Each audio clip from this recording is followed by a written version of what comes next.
Magandang araw po sa inyong lahat. Ako po ang inyong ingat yamang panglungsod, si Nicasio D. Katapang.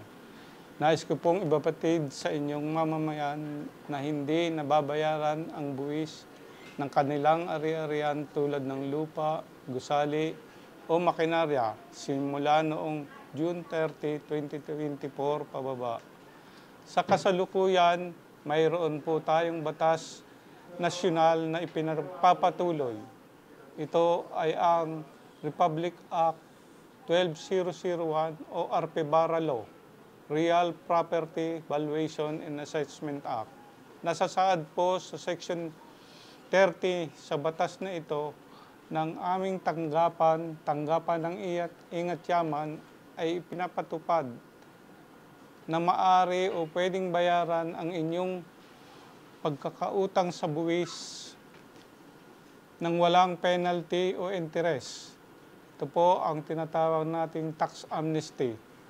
Buhat po noong June 30, 2024. Inuulit ko po, buhat po noong June 30, 2024 na pagkakautang pababa. Samantalahin po natin ito, malaki pong bagay o pakinabang ito para sa inyo. Maaari po naming tanggapin ang inyong bayad sa kabuuang halaga, partial o installment basis. Pero ito po ay magtatapos lamang hanggang July 5, 2026. Inaasahan ko po ang inyong pagtugod sa batas na ito. Marami pong salamat at muli magandang hapon po sa inyong lahat.